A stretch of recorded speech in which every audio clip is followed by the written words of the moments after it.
नमस्कार साथियों, आप सबका आप स्थिर हो जाए तो शुरू कर। भाई आवाज आ रही। अगर आप लोग शांत होंगे तभी बात शुरू हो पाएगी। एक अगर आप सब शांत होंगे तो फिर इसको शुरू। भाई आवाज नहीं आ रही थी।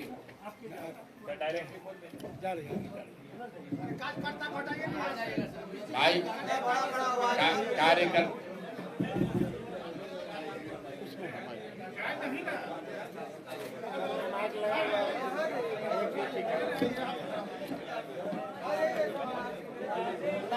सबका डायरेक्ट माइक लगा हुआ है। Hello check. अरे ये नहीं कर रहा है।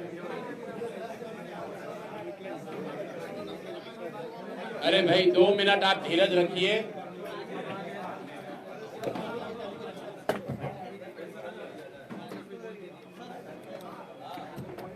कहाँ चल रहा है, तुम देख नहीं रहे हो?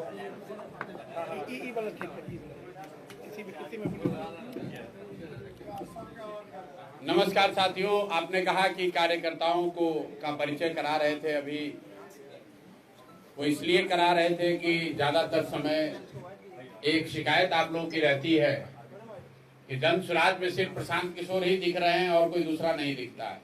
तो दूसरा कोई दिखता है तो उसको आप लोग देख भी नहीं रहे हैं।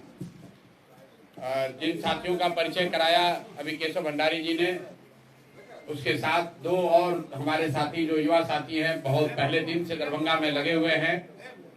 ये हमारे पीछे खड़े हैं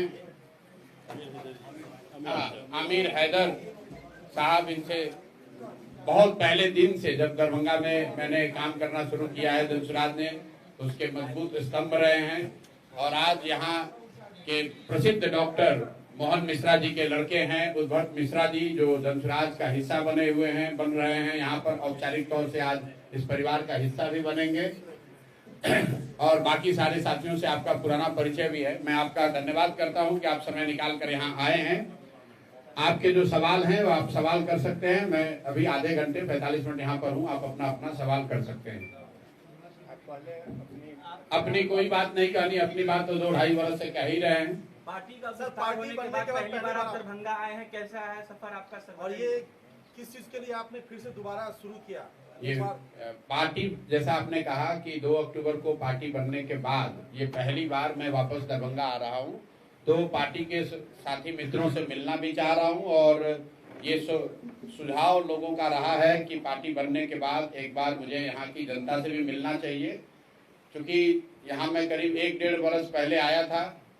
तब पदयात्रा के दौरान तब पार्टी नहीं थी, अब पार्टी है, पार्टी के पदाधिकारी हैं, पार्टी की एक संरचना है। तो अब उन साथियों से मिलना चाहता हूं और उनके जरिए जनता से मिलना चाहता हूं। इसलिए आज एक दिन यहाँ दरभंगा में अभी आज आए हैं, लेकिन मैं अभी दरभंगा में 3 दिन और आऊंगा। आने वाले 1 महीने के अंदर, 1-1.5 महीने में यहाँ दरभंगा में 2-3 बार और आऊंगा। और पूरे दरभंगा में जो भी साथी जनसुराज से जुड़े हुए हैं उनसे मिलने का प्रयास करेंगे। और यहाँ की जनता को जनसुराज के उद्देश्य से हम लोग की जो परिकल्पना है और चुनाव को लेकर जो दृष्टि है, उसको उस जनता से उसको साझा करने का प्रयास करेंगे। प्रखंडवार जनसंवाद कार्यक्रम हो रहा है, प्रखंडवार जनसंवाद कार्यक्रम शुरू किया गया है, इसका क्या उद्देश्य है? नहीं, प्रखंड वाइज कोई कार्यक्रम नहीं शुरू किया गया है। 2 तारीख से जनसुराज विस्तार के नाम से एक कार्यक्रम चल रहा है, जिसमें जनसुराज से जुड़े हुए जो भी साथी हैं वो अपने घर पर 25-50-100 लोगों को बैठाकर एक छोटा संवाद करते हैं। और उसके तहत बिहार में हर दिन करीब 1500 ऐसी सभाएं होती हैं, मीटिंग्स होती हैं। दरभंगा में भी वो काम चल रहा है। आगे 2-3 महीनों में आपको उसमें और विस्तार होता दिखेगा। प्रतिदिन मार्च के अंत तक 3000 बैठकें डेली होंगी, जो आप अभी देख रहे हैं। इसमें और विस्तार होगा। प्रतिदिन 3000 जगहों पर जनसुराज की छोटी बैठकें होंगी, जो लोग अपने घर पर, बरामदे में, दलान में या अपने गांव के स्तर पर आयोजित करेंगे, ताकि जनसुराज के विचार, इसकी सोच, इस पार्टी के प्रयासों को घर घर पहुंचाया जा सके। बिहार में चुनाव है और आने वाले वक्त में चुनाव की तैयारी पार्टियों ने शुरू कर दी। अभी तक तो आप भ्रमण पे थे बिहार में, अब आप पार्टी निर्माण कर चुके हैं। पार्टी निर्माण करने के बाद आज के परिप्रेक्ष्य में आप वर्तमान में बिहार की राजनीति को किस तरह से आंकते हैं और देखते हैं? बिहार की राजनीति को ऐसे देखते हैं, दो तीन बातें हैं जो कि बिल्कुल स्पष्ट है। पहला कि यहाँ की जनता बहुतायत मेजॉरिटी जो है वो बिहार में परिवर्तन चाहती है, बदलाव चाहती है। चाहे आप जदयू के समर्थक हैं, भाजपा के समर्थक हैं या राजद के समर्थक हैं, बड़ी संख्या में लोग बदलाव चाहते हैं। बदलाव चाहने का मतलब ये नहीं है कि हर व्यक्ति जनसुराज को चाहता हो, लेकिन बदलाव तो निश्चित तौर पर ज्यादातर लोग चाहते हैं। अब आने वाले समय में अगले 6-8 महीनों में जब जनता के सामने सारे विकल्प होंगे, दल होंगे, दल की विचारधारा होगी, उनके प्रोग्राम होंगे, उनके नेता होंगे, तो अगले 4-5-6 महीनों में जनता उनका आकलन करेगी और लोकतांत्रिक तरीके से जिन पर भी उनका विश्वास होगा उनको वोट देगी। तो एक बात तो आप निश्चित जानिए कि बिहार में बदलाव तय है। बदलाव का वाहक कौन बनेगा, जनता किसको मोहर लगाएगी, उस पर विवाद हो सकता है। कोई कह सकता है कि जनसुराज जीतेगा, कोई कह सकता है भाजपा जीतेगी, कोई कह सकता है राजद जीतेगा, लेकिन बदलाव निश्चित है। एक और बात जो निश्चित है जिसको आप लिख सकते हैं कि नीतीश कुमार नवंबर के बाद मुख्यमंत्री नहीं रहेंगे, क्योंकि किसी भी परिस्थिति में कोई भी परिणाम आए उसमें नीतीश कुमार मुख्यमंत्री नहीं रह सकते हैं। क्योंकि अगर एनडीए जीता तो भी भाजपा बड़े दल होने के नाते वो लोग अपना मुख्यमंत्री बनाएंगे, जैसा उन्होंने महाराष्ट्र में किया। और अगर एनडीए नहीं जीता तो भी नीतीश कुमार मुख्यमंत्री नहीं बन सकते। तो किसी भी परिस्थिति में अब नीतीश कुमार नवंबर के बाद मुख्यमंत्री नहीं होंगे। Bihar will see a new chief minister. इसमें कहीं कोई दो मत नहीं है। कौन बनेगा, जैसा मैंने आपको कहा कि बदलाव निश्चित है, नीतीश कुमार के मुख्यमंत्री कार्यकाल का समाप्ति निश्चित है। कौन दल जीत कर आएगा और कौन इसका नेतृत्व करेगा वो अगले 4-5-6 महीनों में आपको स्पष्ट होगा। लालू राज जो है नीतीश राज से बेहतर राज था, किसने कहा है? आपने। ये शब्द आपके हैं, किसने? हम तो हमेशा यही कहते हैं कि लालू राज और नीतीश के राज में कोई फर्क नहीं है। लालू जी के राज में अपराधियों का जंगल राज था, नीतीश के राज में अधिकारियों का जंगल राज है। लालू जी के राज में अपराधी गन लगाकर लूटता था, नीतीश के राज में अधिकारी कलम लगाकर लूट रहा है। हम लोग तो ये गांव-गांव घूमकर हमने 2 बरस कहा कि लालू जी के राज में जो अपराधी था वो रात में गन लगाकर लूटता था, नीतीश के राज में तो अधिकारी दिने में गन लगाकर लूट रहा है। और जैसे लालू जी के राज में अपराधी किसी से नहीं डरते थे, उसी तरह नीतीश कुमार के राज में भी अधिकारी किसी से नहीं डरते। आप लोग भी रोज देख रहे हैं। तो दोनों जो राज है इसमें फर्क कुछ नहीं है। जनता का हजामत दोनों में बना है, इसीलिए जनता दोनों से मुक्ति चाहती है। प्रशांत जी, आने वाला जो भी विधानसभा चुनाव है उसको लेकर के तैयारी चल रही है। आप प्रशांत जी ये बताइए कि आपके पार्टी से बहुत सारे उम्मीदवार रिज्यूम भेज रहे हैं आपको आगामी चुनाव में चुनाव लड़ने को लेकर के। दरभंगा में आज आप हैं, दरभंगा से भी बहुत सारे रिज्यूम गए हैं। दरभंगा को लेकर के क्या निर्णय कर रहे हैं? जो रिज्यूम ऐसा है, क्या विचार चल रहा है? जनसुराज में और दूसरे दलों में यही फर्क है। अगर आपको उम्मीदवार बनना है जनसुराज में तो आपको टेबल के अंदर कोई डीलिंग नहीं करनी है, कोई जातीय समीकरण नहीं बनाना है। आप बिल्कुल पारदर्शी तरीके से आवेदन दे सकते हैं और आवेदन देने के बाद अपने क्षेत्र में अपना नाम के नीचे संभावित उम्मीदवार रखकर आप जनता के बीच जाकर प्रचार प्रसार भी कर सकते हैं, ताकि जनता आपका आकलन करे, देखे, समझे और हम लोग को भी उसका फीडबैक मिले। मैं आपको रिकॉर्ड पर बता रहा हूं कि 12,000 से ज्यादा लोगों ने आवेदन दिया है बिहार में। 12,000 से ज्यादा लोगों ने जनसुराज के प्रत्याशी बनने के लिए आवेदन दिया है। जनसुराज ने एक प्रेस कॉन्फ्रेंस करके ये भी बताया है कि इन उम्मीदवारों का, आवेदकों का किस आधार पर मूल्यांकन किया जाएगा। और जून जुलाई आते आते हम लोग का ऐसा मानना है, हम लोगों ने घोषणा की है कि किसी दल से पहले जुलाई आते आते हम लोग सारे विधानसभा क्षेत्रों में अपने प्रत्याशियों की घोषणा उन आधार पर, जो कि हम लोगों ने अभी साझा किया है, उन आधार पर मूल्यांकन के बाद जो भी जनता जिसको कहेगी वो उम्मीदवार होगा। जनसुराज में उम्मीदवारी का पैमाना जाति नहीं है, पैसा नहीं है। गरीब से गरीब आदमी भी, जो मैं 2-2.5 साल से कह रहा हूँ, गरीब से गरीब आदमी भी अगर क्षेत्र की जनता उसके नाम पर मोहर लगाती है तो जनसुराज अपने खर्चे से उस आदमी को चुनाव लड़ाएगा। लेकिन हम लोग किसी बालू माफिया, किसी शराब माफिया, किसी रंगदार बदमाश मर्डरर को टिकट नहीं देने वाले हैं, उनको लड़ने का अवसर नहीं देने वाले हैं। व्यक्ति अच्छा हो, उसका चरित्र अच्छा हो, उसका काम अच्छा हो, गरीब हो, कोई दिक्कत नहीं है, उसकी जाति की संख्या ज्यादा नहीं है, कोई बात नहीं है, लेकिन जन सुराज अपने इस सिद्धांत पर बात पर कायम है कि अच्छे लोगों को ही चुनाव लड़ाया जाएगा। आने वाले समय में प्रशांत किशोर किस जगह से चुनाव लड़ेंगे ये तय पार्टी को करना है। मैंने अपने पहले प्रेस वार्ता में भी पूर्वी चंपारण में बताया कि प्रशांत किशोर दल से ऊपर नहीं है। अगर दल के सभी साथी मिलकर ये तय करेंगे कि प्रशांत किशोर को भी चुनाव लड़ना है तो चुनाव लड़ेंगे। दल के लोग अगर तय करेंगे कि दरभंगा से लड़ना है तो दरभंगा से लड़ेंगे। दल के लोग तय करेंगे कि राघोपुर से लड़ना है तो राघोपुर से लड़ेंगे। जो दल तय करेगा वो प्रशांत किशोर करेंगे, उसके लिए कोई चिंता की बात नहीं। दो नाम का चर्चा आ रहा है कि आपकी पार्टी ने कंफर्म कर दिया। किसको? डॉक्टर उद्भट मिश्रा है और एक है डॉक्टर शुएब साहब है। ऐसा दो नाम चर्चा में है कि उसको आप लोगों ने कंफर्म किया, क्या ये सही है? अभी दो नाम कैसे कंफर्म करेंगे? सीट एक है तो दो कैसे कंफर्म होगा? आपको सवाल चर्चा चल रहा है। मैंने आपको पहले मैंने आपको पहले कहा कि जन सुराज में बिल्कुल ये पारदर्शी व्यवस्था है। आपको भी मालूम है, हमको भी मालूम है, दरभंगा की जनता को भी मालूम है कि कौन से लोग जन सुराज की ओर से चुनाव लड़ने का आवेदन दिए हैं। अब अगले 4 महीने तक ये आवेदक अपने क्षेत्र की जनता में, दरभंगा के जनता के बीच में जाएंगे, काम करेंगे और इस 4 महीने में हम लोग क्षेत्र की जनता से बात करके ये जानना समझना चाहेंगे कि जितने भी आवेदक हैं, इंक्लूडिंग जो नाम आप ले रहे हैं, इनमें जनता किसको ज्यादा पसंद करती है। जिसको जनता चाहेगी वो उम्मीदवार बन जाएगा। जिम्मेदारी मिलेगी आगामी विधानसभा में, इन लोगों को जिम्मेदारी मिलेगी। जिम्मेवारी तो अभी मिली हुई है भाई। दल कोई अकेले प्रशांत किशोर तो चलाते नहीं है।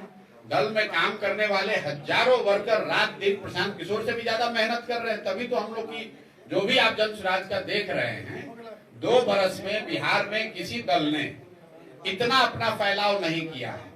तो ये विचारधारा की ताकत है, ये जन सुराज की सोच की ताकत है और सबसे बढ़कर जन सुराज से जुड़े हुए हजारों कार्यकर्ता जो मेहनत कर रहे हैं, ये उनकी उसी वजह से है।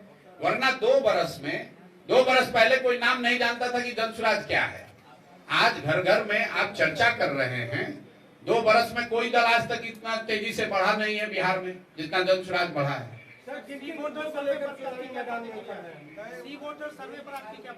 क्या सी वोटर सर्वे में क्या है? आप तीसरे पोजीशन पर हैं, 15% वोट लेकर के। अभी हमको तो मालूम नहीं है। 15% तो बहुत बड़ा नंबर होता है।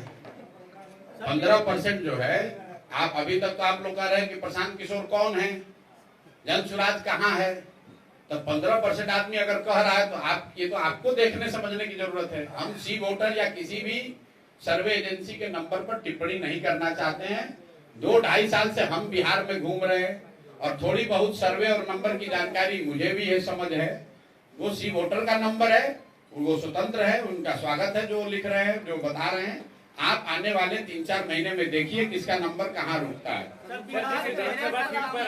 अभी दरभंगा में आप हैं, यहाँ पर पहले राजद का गढ़ हुआ करता था। अब जो है कई सालों से जो है भाजपा यहाँ गढ़ बनाई गई है। आपने उसको कहते हैं लोकप्रिय विधायक है यहाँ। ज्यादातर शहरी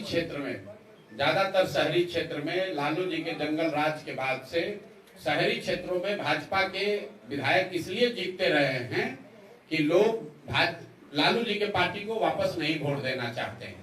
दरभंगा में जो स्थिति है, ऐसा कई जगहों पर स्थिति ऐसी है जहां लोग विधायक से बहुत नाराज हैं, लेकिन किसी भी हालत में वो राजद को वोट नहीं दे सकते हैं, राजद का जंगल राज की कल्पना नहीं कर सकते हैं। इसलिए भाजपा के विधायक जीत रहे हैं। जैसे ही जन सुराज अभी आएगा, आप देखिएगा सीधा मुकाबला भाजपा वर्सेस जन सुराज में होगा, खासकर शहरी क्षेत्रों में। बिना किसी लाग लपेट के दरभंगा शहर में सीधी लड़ाई जन सुराज और भाजपा में होगी और निश्चित तौर पर भाजपा को यहाँ हारना पड़ेगा, क्योंकि ये इतने दिन से यहाँ पर रहे हैं। इतने दिन से रहे और जनता एकदम त्रस्त है आपके यहाँ विधायक से। 3,17,000 करोड़ का बिहार का बजट है। 3,17,000 करोड़ का जो बिहार का बजट पेश हुआ है, उसमें शिक्षा का बजट 60,000 करोड़ दिया गया। क्या लगता है शिक्षा में कोई क्रांति आएगी बिहार? मेरे भाई, आप लोग भी सवाल पूछने से पहले आपने कहा कि बिहार के शिक्षा का बजट है 60,000 करोड़। अरे सुन तो लो भाई, बढ़ा कहाँ दिया गया? पिछले साल 50,000 करोड़ था। तो जब 50,000 करोड़ से 50 को लड़का पढ़कर नहीं निकला, 50 अच्छा विद्यालय नहीं बना, तो 60,000 करोड़ से कैसे सब आमूलचूल परिवर्तन हो जाएगा? आप तो ऐसे बता रहे हैं जैसे कल तक 0 था और आज 60,000 करोड़ हो गया। भाई, अरे भाई बढ़ गया।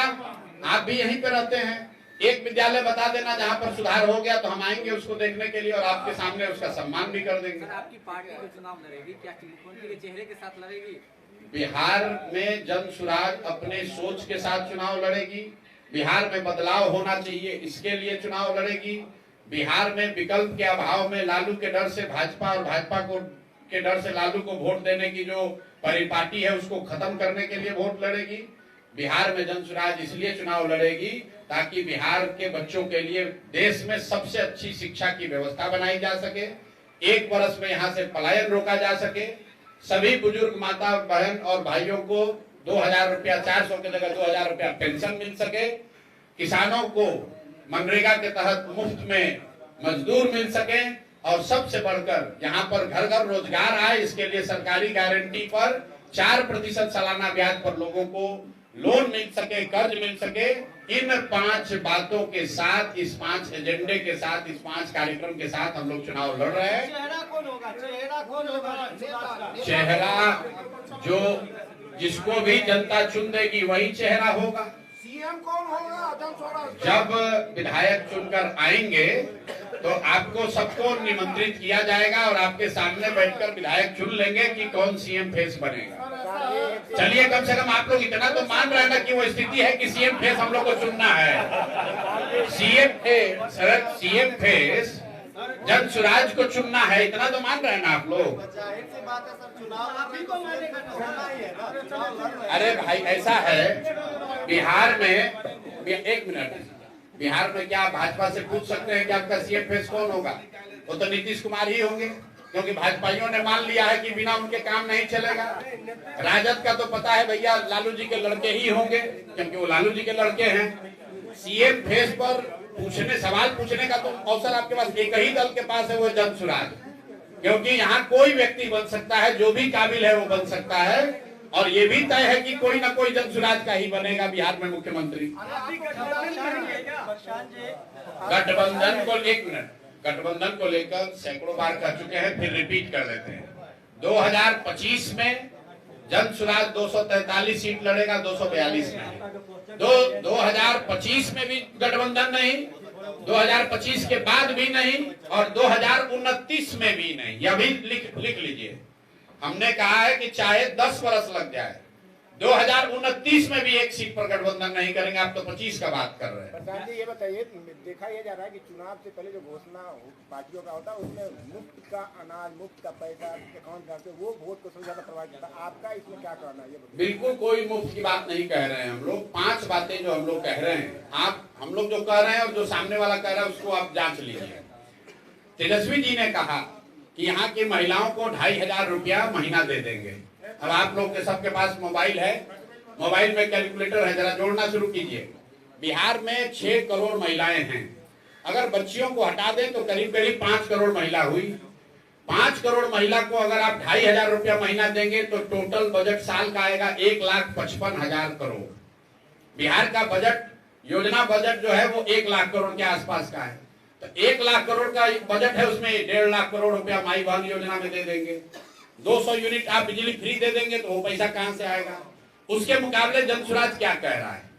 जन सुराज कह रहा है कि हम 10 वर्ष में बिहार में नई शिक्षा की स्थिति क्रिएट करेंगे, और जब तक नई शिक्षा व्यवस्था नहीं बनेगी तब तक ये हर व्यक्ति को ये सुविधा होगी कि आप सरकारी विद्यालय अगर ठीक नहीं है, प्राइवेट में अपने बच्चे को भेजना चाहते हैं तो प्राइवेट स्कूल में भेजिए, फीस जो है वो सरकार भरेगी। क्यों कह रहे हैं?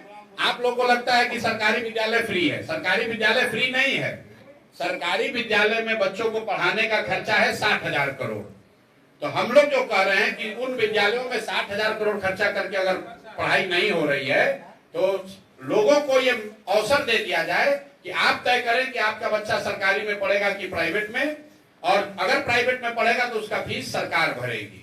ये आरटीआई कानून में लिखा हुआ है, राइट टू एजुकेशन कानून में लिखा हुआ है कि अगर सरकारी स्कूल उपलब्ध नहीं है या वहां पढ़ाई नहीं हो रही है तो सरकार की ये जिम्मेवारी है कि प्राइवेट स्कूल में भी बच्चों को भेजा जाए। दूसरी बात हम लोग कह रहे हैं कि पलायन 1 साल में रोक देंगे, इसमें फ्री का कुछ काम नहीं है। ये कहा जा रहा है कि बिहार से जो पूंजी का पलायन हो रहा है हर साल 2.5 से 3 लाख करोड़ रुपया जो बैंक यहाँ से पैसा दूसरे राज्य में भेज रहे हैं, बिहार के लोगों का पैसा भेज रहे हैं, उस पूंजी के पलायन को रोककर बुद्धि का पलायन रोका जाएगा। और जिस दिन पूंजी और बुद्धि का पलायन रुका उस दिन श्रम का पलायन अपने आप रुक जाएगा। तीसरी बात हम लोग कह रहे हैं कि मनरेगा से किसानी को जोड़ा जाएगा। अभी मनरेगा का 60% पैसा दिल्ली में हम लोग सरेंडर कर रहे हैं। 100 रुपया बिहार को मिल सकता है तो पिछले वर्ष बिहार ने सिर्फ 39 रुपया ही लिया है। हम लोग ये कह रहे हैं कि किसानों को यहाँ पर मजदूर जो है वो मुफ्त दिया जाएगा। मनरेगा में जो काम करना चाहता है वो खेतों में काम करे, किसानों के साथ मिलकर काम करे, उससे मनरेगा का यूटिलाइजेशन बढ़ेगा, भ्रष्टाचार रुकेगा और बड़े पैमाने पर कृषक बेहतर खेती कर पाएंगे, खासकर नगदी फसलों की खेती कर पाएंगे। चौथी बात हम लोगों ने कही कि यहाँ घर घर रोजी रोजगार हो, उसके लिए 4% के ब्याज पर सरकारी गारंटी पर लोन मिलेगा। इसका टोटल खर्चा सरकार के बजट पर 5,000 से 6,000 करोड़ रुपए आएगा। बैंक से लोन लीजिएगा 10% पर, तो अगर 1 लाख करोड़ रुपया का लोगों को लोन दिलवाना है तो 4% का मतलब है 4,000 करोड़ पब्लिक देगी और 6,000 करोड़ रुपया सरकार देगी।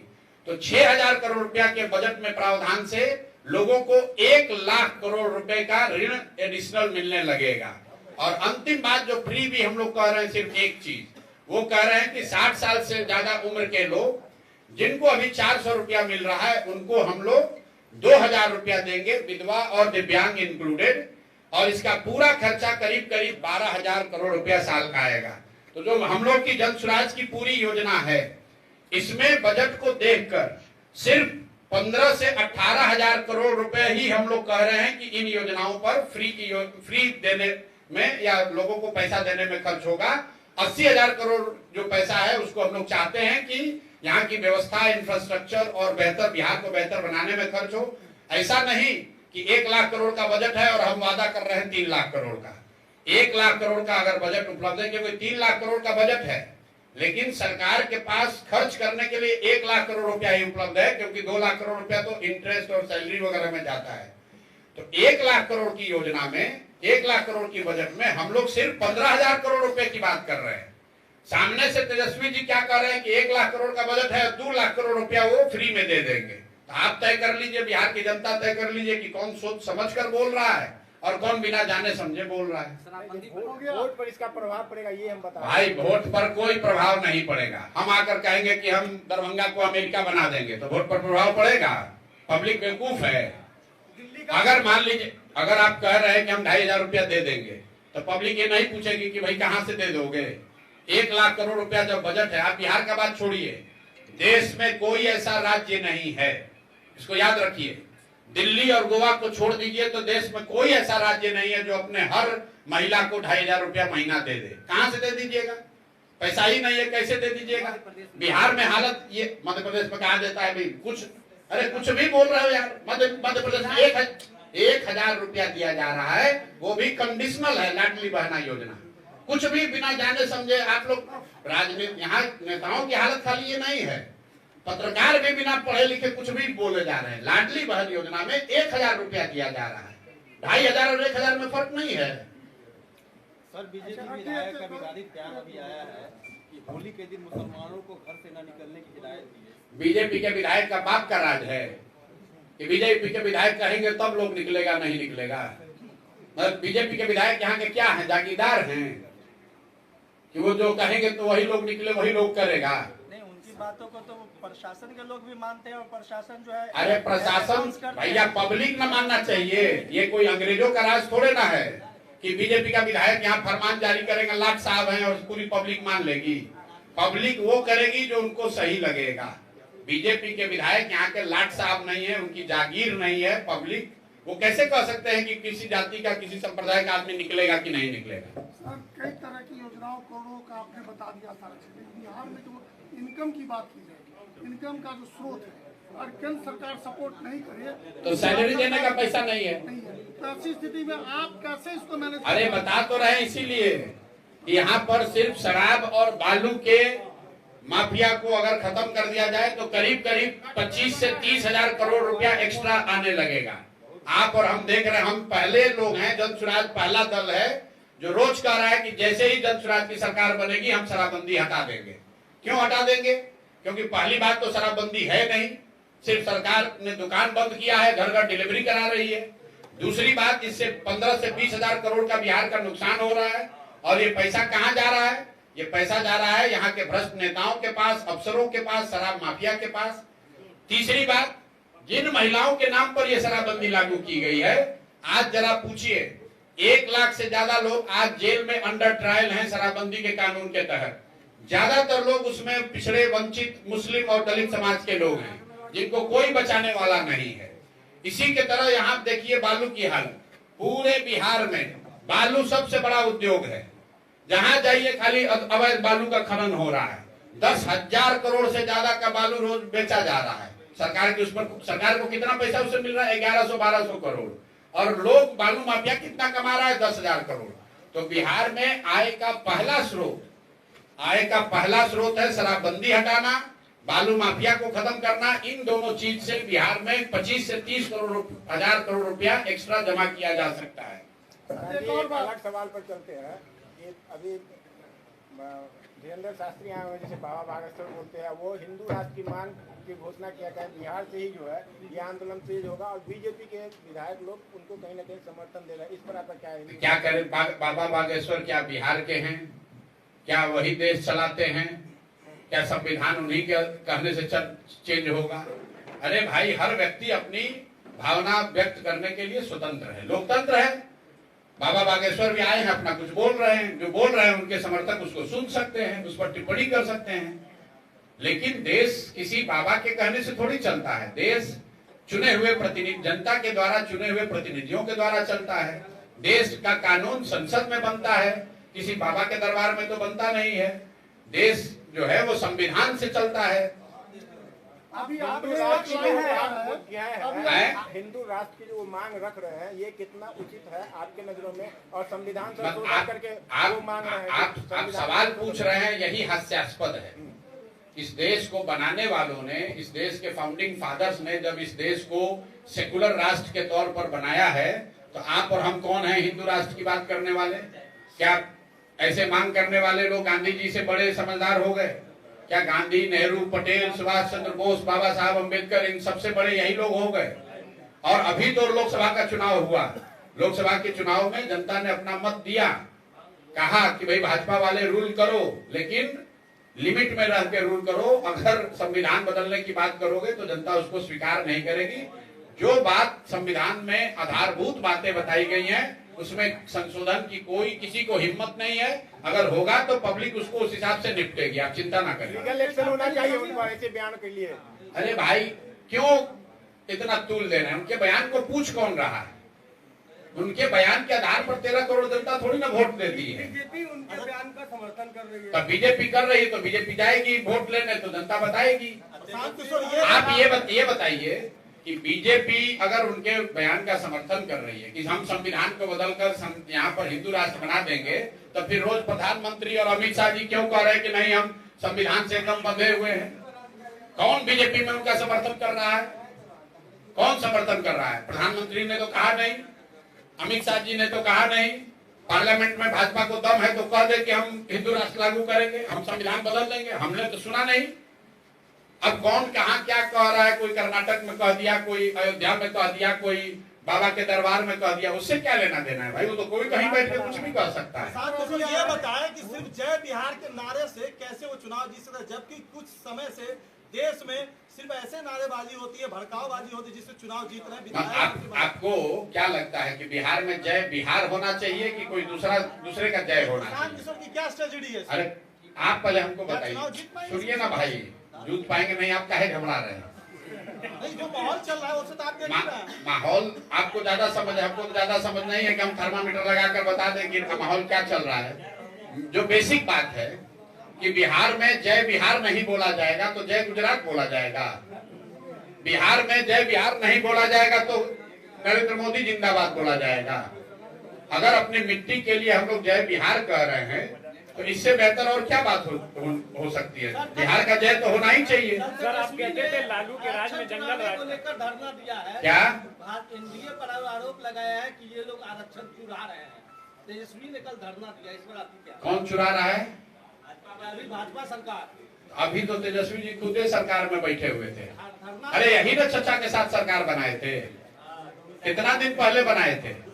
2 दिन पहले विधानसभा में तेजस्वी जी डोमिसाइल पर कुछ बयानबाजी कर रहे थे, हंगामा कर रहे थे और जहाँ के लोगों को इतना मूर्ख समझ रहे हैं कि कोई ये जान नहीं रहा है कि भाई जब शिक्षकों की बहाली हुई तो शिक्षा मंत्री कौन था? चंद्रशेखर यादव। आप क्या थे? आप खुद डिप्टी सीएम थे। तो जब आप शिक्षकों की बहाली करा रहे थे या वो कार्यक्रम चल रहा था तो उस समय डोमिसाइल क्यों नहीं लागू किया? आज विपक्ष में आते ज्ञान हो गया, अभी नया त्रिनेत्र खुला है। अरे भाई अभी तो आप डिप्टी सीएम थे, डोमिसाइल नीति को क्यों नहीं बदला? 15 साल माँ बाबूजी उनके मुख्यमंत्री थे। ये डोमिसाइल नीति किसने बनाया है? हम लोग तो सत्ता में थे नहीं। बस दोनों ओर से आप ही रहिएगा। आप सत्ता में हैं तो कह रहे हैं कि नौकरी हमने दिया और अभी कह रहे हैं कि डोमिसाइल नीति गलत है। तो भाई उस समय डोमिसाइल नीति के तहत ही तो 60-70% यूपी मध्य प्रदेश के लोगों को नौकरी मिली है। तो उसके लिए जवाबदेह कौन है? तेजस्वी यादव जवाबदेह है। नौकरी देने का क्रेडिट अगर तेजस्वी यादव को है तो यूपी और मध्य प्रदेश के लोगों को जो नौकरी मिली जो गलत डोमिसाइल नीति की वजह से, उसका इल्जाम भी उनको लेना चाहिए ना भाई। सर आप कहते हैं कि लालू के राज में जंगल राज था, नीतीश के राज हम कहते हैं कि कोर्ट ने कहा, पब्लिक कहती है, हम थोड़े ना आप कहते भी हैं। तो कहते हैं ना, आपका भी आप क्या कहते हैं? हम लालू जी के राज में जंगल राज था कि नहीं था? अरे आप बता दीजिए कि नहीं? हमने नहीं देखा। अरे आपने नहीं देखा तो देश आजाद नहीं हुआ। सवाल पे ना एक मिनट रुकिए। देश आजाद हुआ तब हम लोग जिंदा नहीं, हम लोग का जन्म नहीं हुआ, इसका मतलब देश आजाद नहीं हुआ। लालू का जंगल राज हमारा शब्द है। कोर्ट ने कहा, बिहार ने कहा, बिहार की जनता ने कहा, देश ने कहा कि लालू जी का जो राज था वो जंगल राज था।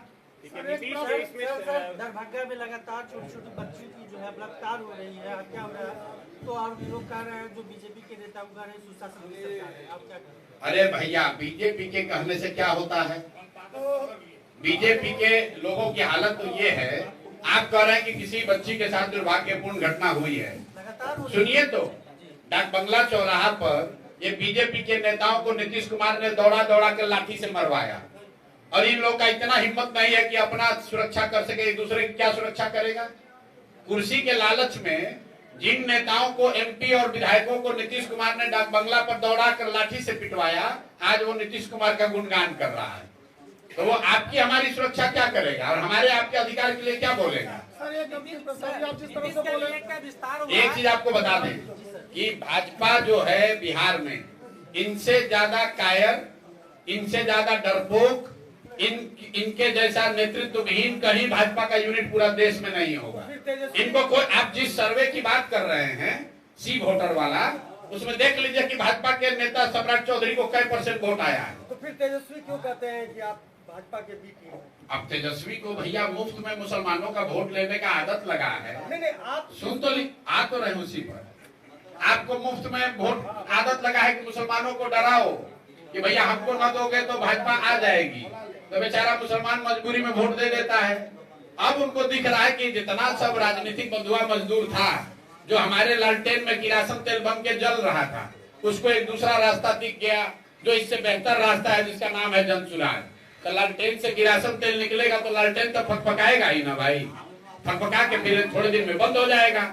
तो तेजस्वी यादव की जो लालटेन है, जिस दिन मुसलमान उस लालटेन से निकल गए, किरासन तेल निकल गया, उस दिन उसका बुझना तय है। इसलिए वो घबरा रहे हैं और घबराहट में कुछ बोल रहे हैं। सर एक बात अभी आपने लगातार बोला है कि भाजपा जो है नीतीश कुमार को सीएम पद नहीं देगा, एनडीए नहीं देगा पद, तो क्या नीतीश कुमार को आप ये सेशन दे रहे हैं, डरा रहे हैं कि नहीं अब जल्द से जल्द पाला बदल लीजिए। अरे भैया उधर लालू जी अब नीतीश कोई दरवाजा नहीं खोला है यार। पहले एक तो एक चीज आप लोग रिकॉर्ड पर नोट कीजिए, नीतीश कुमार आज तक जीवन में कभी भी भाजपा को छोड़कर चुनाव नहीं लड़े हैं, एक्सेप्ट 2015 जब मैंने लड़ाया था उनको महागठबंधन में चुनाव। नीतीश कुमार का राजनीतिक गुदा ही नहीं है कि वो भाजपा को छोड़कर चुनाव लड़ जाएं। वो भाजपा के संसाधन से, भाजपा की मदद से चुनाव लड़ते हैं, लड़ने के बाद पलटते हैं। आप तो यहाँ लंबी पत्रकारिता किए हैं, आप बता दीजिए जब नीतीश कुमार कोई चुनाव बिना भाजपा के लड़े हो तो आप लोग का चुनाव से पहले कहीं नहीं जाने वाले हैं। तो अब भाजपा वाला भी जान रहा है कि इनका कहानी अब है खत्म। 42 को विधायक है, घट के 25 को 20 को से भी कम हो जाएगा तो कौन उनको लेगा। नीतीश कुमार कोई फैक्टर नहीं है, यहाँ लड़ाई भाजपा से है, राजद से है, जनसुराज से है। नीतीश कुमार कोई फैक्टर ही नहीं है।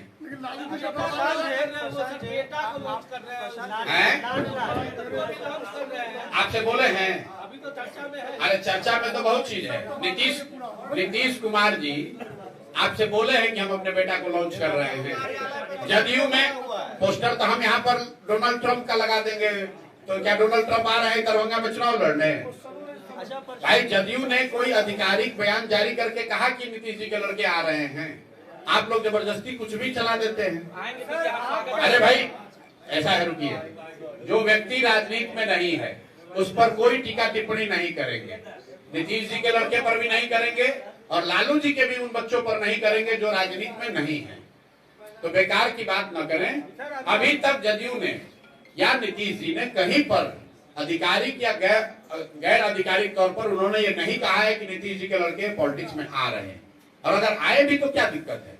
लेकिन इस पर विवाद खड़ा करना ये अननेसेसरी, आप लोग न्यूज के लिए कोई भी बात कहे जा रहे हैं। प्रशांत जी, आपने कहा कि राजद के लालटेन में मुसलमान जो है तेल बनकर जल रहे थे, नहीं जल रहे थे। हाँ ठीक है, आपने कहा ऐसा। अब वो निकल रहे हैं और तो वो फकफका रहा है और निकल करके जनसुराज की तरफ आ रहे हैं। जब दरभंगा में है, दरभंगा में 10 विधानसभा सीटें हैं, तो क्या माइनॉरिटी को जनसुराज की तरफ से कितनी सीटें मिलेंगी? अरे भाई माइनॉरिटी को कितनी सीट मिलेगी इसके लिए सवाल आपको पूछने की जरूरत नहीं है। जनसुराज ने अपने संविधान में लिखा है कि जिस जाति की जितनी संख्या है उस जाति से उतने काबिल लोग निकाल कर उनको उस जगह उनको टिकट दिया जाएगा। मुसलमानों की संख्या अगर 18% है तो 18% टिकट अच्छे काबिल मुस्लिम समाज के लोगों को मिलेगा।